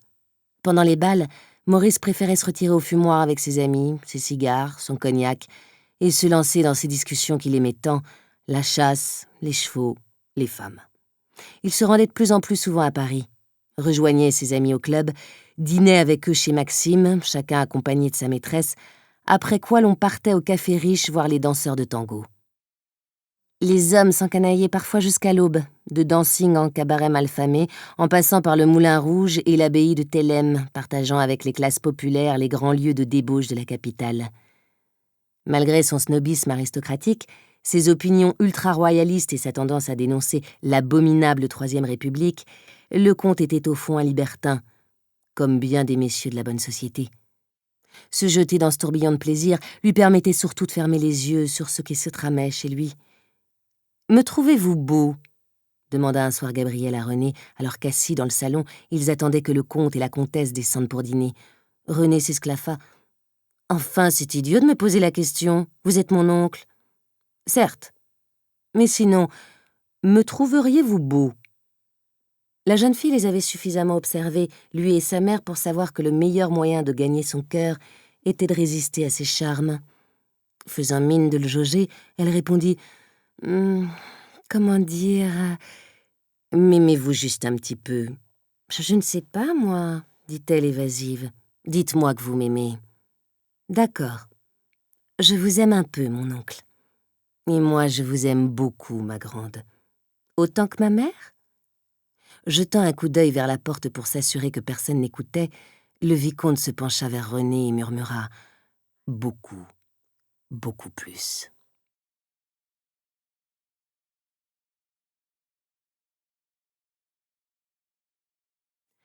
Un soir au salon, le comte, la comtesse et René attendaient Gabriel qui, de retour d'Angleterre, devait arriver par le train du soir.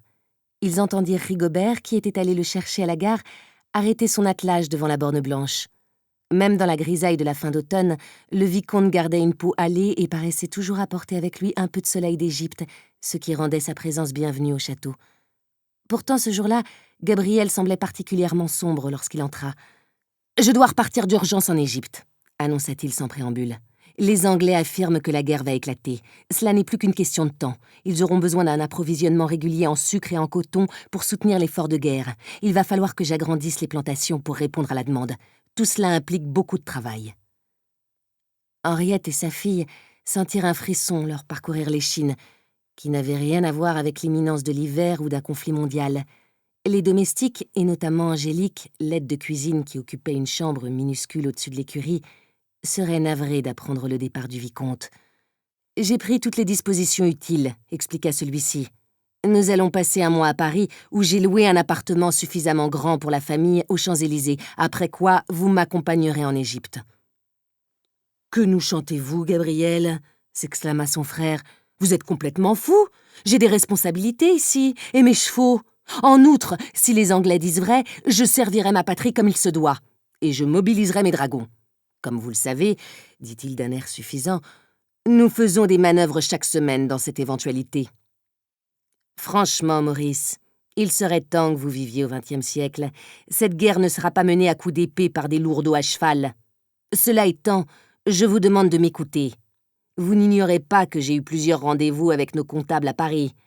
Ce qu'ils disent de votre situation financière, mon cher frère, est plus catastrophique encore que je ne le redoutais. » Maussade le contrepoussa la remarque d'un revers de la main, parler d'argent en présence de la famille étant pour lui le comble de la vulgarité.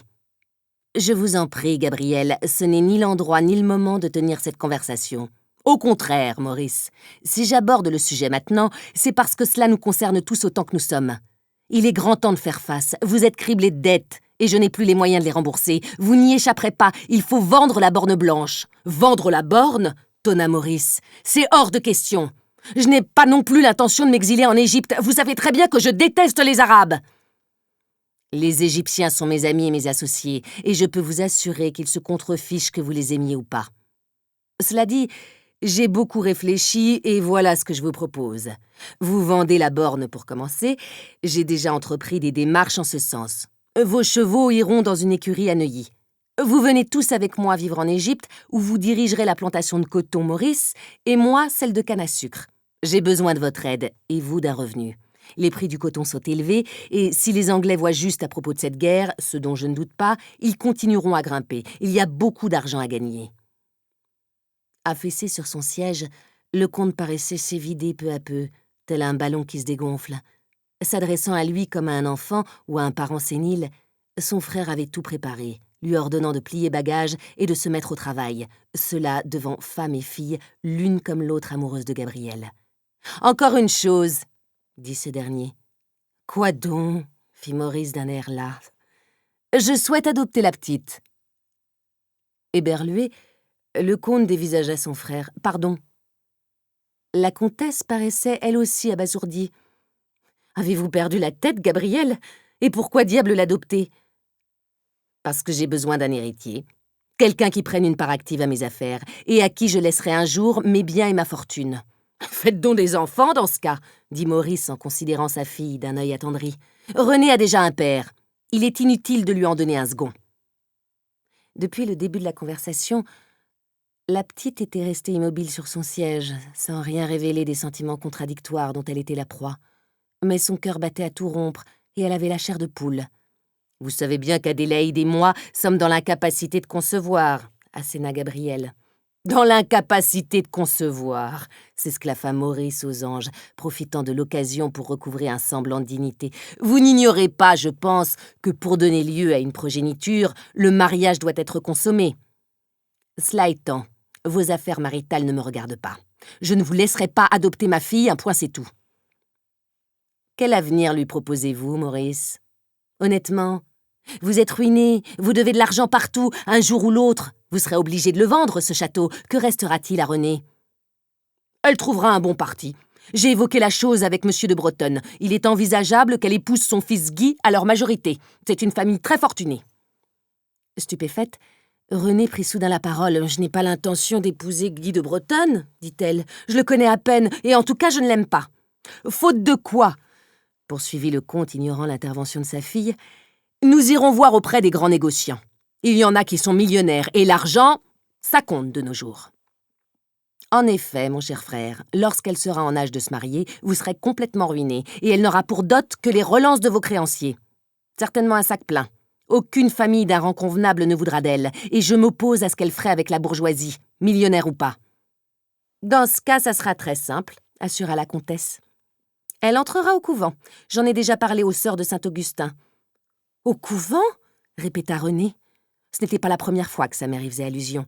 Mais René n'y avait vu qu'une vaine menace. « Je n'entrerai pas au couvent !» asséna-t-elle. Gabriel posa sur elle un regard doux et affectueux. « Ma petite grenouille chez les sœurs, » dit-il. « Jamais de la vie. Cette enfant est fraîche comme une nymphe des bois. Elle la détruirait. Non.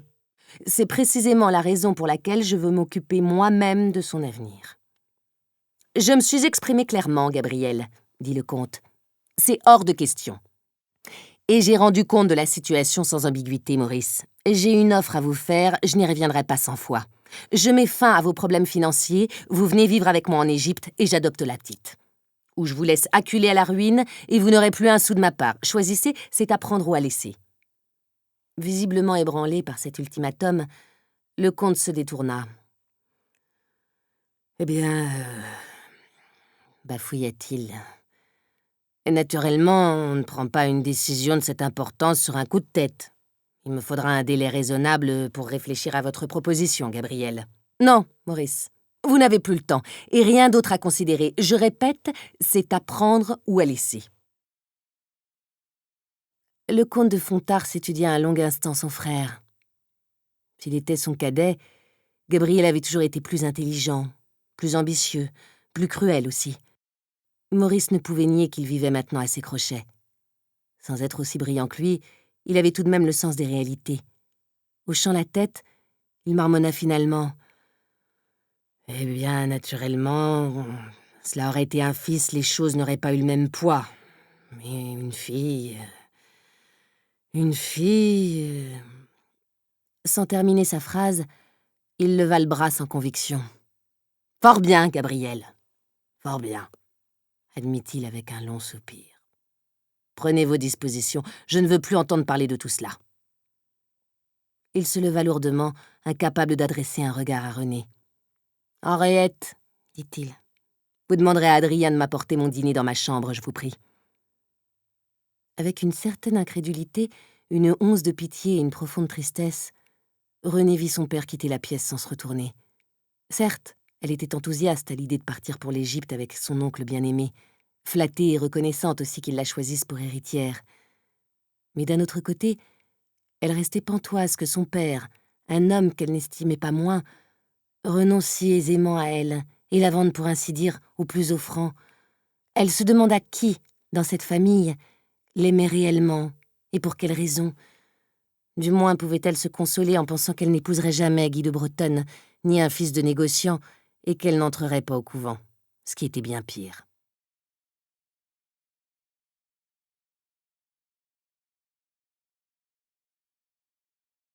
Marie-Blanche. Le Prieuré, Vanvay, Côte d'Or. Avril 1920. C'est un lieu commun de dire qu'au moment de notre mort, notre vie entière défile devant nos yeux, à la manière des carnets d'enfants dont les pages se succèdent comme dans un dessin animé. Je sais aujourd'hui que la mémoire peut nous mener au-delà. Passagère libérée de mes attaches terrestres, je remonte à la nage le lointain fleuve ombilical, la source maternelle qui, liant les générations, nous alimente, nous transmet les vieux poisons de famille, pour tout nous reprendre à la fin. Je garde un souvenir précis de ma conception, du seul et bref accouplement de mes parents dans un lit à baldaquin, sur des draps de dentelle, par une nuit douce du printemps 1920 en Bourgogne. Le sperme enivré de papa, semence de ma propre destruction, cerne l'ovule froid et amer de maman. Je serai le fruit de ses ébats. Quelle mauvaise étoile m'est donc réservée? La question de mon ascendance ne s'est jamais posée, puisque j'ai hérité du gros nez de mon père. Un nez qui constamment rappellera à maman son court et malheureux mariage avec Guy de Bretonne, et qu'elle ne me pardonnera jamais, ni le mariage, ni la ressemblance. C'est l'un des mystères persistants de l'enfance, de ceux qui nous hantent jusqu'au bout, que de se voir opposer les erreurs de nos parents à commencer par leur union, puis notre aspect physique. Cela revient presque à nous reprocher d'être nés, comme si, du simple fait de notre existence, nous étions complices de leur désastre. Pour effacer toute trace de son premier mari, ma mère m'a envoyée pour mes 16 ans dans une clinique privée de Zurich, où un célèbre chirurgien esthétique me rabota le nez pour lui donner une allure plus féminine. J'étais encore assez naïve ce jour-là pour nourrir en secret l'espoir qu'elle m'aimerait plus dès lors que je ressemblerais moins à papa. Mes parents se marièrent le 28 janvier 1919 à l'église Saint-Augustin à Paris, en présence de nombreuses familles aristocratiques du pays. C'était un mariage de raison, et il n'y eut jamais beaucoup d'affection, encore moins d'amour, entre les époux. Mon père s'est saoulé avec ses amis pendant la réception, et ma mère, qui n'en avait aucun, a passé la soirée avec sa famille. Sur la photo de mariage, il ne reste que maman dans sa robe blanche. On a retiré papa d'un coup de ciseau, comme elle-même l'a retiré de sa vie. Elle a d'ailleurs l'air très malheureuse sur ce cliché. Au soir des noces, quand l'époux est arrivé en titubant devant la chambre nuptiale, la porte était fermée à clé, et il demanda en vain qu'on la lui ouvre. Après une brève et chaste lune de miel à Biarritz, les jeunes mariés s'installèrent au prieuré, le domaine familial des Bretonnes, près de Vanvay, un village de Bourgogne. C'était le cadeau que leur faisaient mes grands-parents. Un ancien monastère du XVIe siècle, converti depuis plusieurs générations en manoir de campagne, avec dépendances, écuries, chenils et terrains de chasse. Toute petite dans mon berceau, je regardais par la lucarne le toit pyramidal d'ardoise rouge, sur l'arête duquel était juchée une énorme tête de sanglier en cuivre qu'un de nos aïeux avait fait mouler par un sculpteur parisien célèbre en son temps. Avec ses grosses défenses autour du groin, il donnait l'impression de surgir hors des combles avant de s'envoler. Malgré son apparente férocité, je n'en ai jamais eu peur, du fait probablement qu'il fit partie du paysage depuis le début. J'étais persuadée au contraire qu'il était notre ami, notre protecteur, qu'il gardait farouchement la maisonnée. Sur le toit en face, dans une sorte d'alcôve sous un pignon, se trouvait une statue en pierre, plus avenante, d'un Saint François béat, sans doute placé là par les moines pendant la construction. Mais c'était bien la hure, dressée au-dessus de la cour telle une idole païenne qui symbolisait la vocation de la propriété, à savoir la vénerie. Comme ses ancêtres, papa chassait à courre les cerfs et les sangliers dans la forêt des Bretonnes. Je suis née le 7 décembre 1920 à la maternité de Port-Royal, à Paris, où mes parents possédaient également un hôtel particulier, boulevard Maurice Barrès. Maman avait grandi à la campagne et adorait chasser, mais Vanvay était considérablement plus éloigné de Paris qu'Aury-la-Ville. Il fallait compter plus de 3 heures de train et une 4e en voiture, de sorte qu'elle s'ennuya vite au prieuré. Encore jeune et gaie, elle aimait la vie en société. C'est pourquoi la province avait pour elle valeur d'exil, surtout en compagnie d'un homme qu'elle appréciait peu. Elle se méfiait des médecins et des sages-femmes de Bourgogne, les qualifiant de charlatans et de sorcières, et sa grossesse lui fournit le prétexte idéal pour se réfugier fréquemment dans la capitale. En revanche, papa fuyait la ville, préférant mener une existence de gentilhomme campagnard. Il quittait son domaine aussi rarement que possible, s'arrangeant pour que ses amis viennent lui rendre visite sur place. Les week-ends de chasse à Vanvay étaient notamment l'occasion de festoyer. C'était avant tout un monde d'hommes qui se comportaient comme des seigneurs, avec le prieuré pour fief. Mon père ne s'inquiétait pas des absences répétées de sa femme, que ses beuveries et ses gueuletons dégoûtaient plus qu'autre chose. Il se réjouissait au contraire de n'avoir pas à subir devant ses compères les commentaires ouvertement méprisants de maman. Louise, la nourrice qui m'a allaitée, était une robuste paysanne à la poitrine tombante, de vraies mamelles, disait ma mère, qui allait devenir ma gouvernante. Dans les années 20, c'était encore une pratique assez courante dans l'aristocratie que d'engager des paysannes comme nourrices, et maman, très vieille école de ce point de vue, y avait recouru dans le but de préserver ses seins parfaits. « Cela fait partie des choses de la nature, expliquait-elle. Le bon Dieu a mis des femmes sur cette terre pour qu'elles allaitent les nourrissons. Il a donné à Louise la poitrine qu'il fallait pour cela. Les gens de notre famille sont d'une autre catégorie. » Maman avait aussi embauché Louise pour se libérer de toute obligation au prieuré. C'est pourquoi j'ai vécu une bonne partie de mon enfance auprès de l'aimable bovin, comme l'appelait ma mère, qui était toujours partie ou sur le départ. Dans mes plus vieux souvenirs, je la revois de dos et j'entends le froufrou de sa robe tandis qu'elle se dirige vers la porte. Au-delà de quoi, je ne savais plus rien. Mon petit monde se limitait à mon berceau, à la grosse tête du sanglier sur le toit, à la poitrine massive de Louise, et il n'en fallait pas plus à la gamine que j'étais pour connaître les plus beaux jours de sa vie. Mon petit frère, Toto, naquit au printemps 21. J'avais 15 mois, et j'étais très contente de partager avec lui le lait de ma nourrice, qui en avait bien assez pour nous deux. C'est au printemps de l'année suivante que maman a fui le prieuré pour de bon, avec oncle Pierre, et au milieu de la nuit, comme le veut la légende. Le scandale fut assez retentissant dans le petit village de Vanvay pour que ses habitants, dont bon nombre n'étaient pas nés à l'époque, en parlent encore 3/4 de siècle plus tard, comme s'ils s'en souvenaient à la place de leurs parents ou grands-parents. « Oui, monsieur », dira un ancien à mon fils Jimmy qui, 35 ans après mon décès, se rendra là-bas à la recherche du prieuré et d'une trace de sa mère. « C'est bien ce petit château que vous voyez à l'entrée du village. » Le vieil homme a le doigt tendu vers la grosse bâtisse abandonnée qui, de l'autre côté de la rue, s'affaisse derrière ses murs de pierre. « En effet, » poursuit-il, « c'est là qu'habitait Guy de Bretonne, dont la première femme, Renée, a fichu le camp avec Pierre de Fleurieux. Elle s'est enfuie avec le comte au beau milieu de la nuit, laissant 2 enfants en bas âge derrière elle, explique-t-il en hochant la tête, sur le ton de la confidence, comme s'il colportait un ragot tout neuf. Ah, je vous garantis que ça en a fait du bruit au village. » J'étais évidemment trop jeune pour avoir la moindre idée de l'endroit où maman était partie, et avec qui. Mais bien que Louise m'eût nourrie et bercée depuis toujours, j'étais parfaitement consciente, comme un bébé le sait d'instinct, que ma mère venait de m'abandonner. Cela me fait encore aujourd'hui l'effet d'une amputation, d'un membre fantôme que je traînerai jusqu'à la tombe.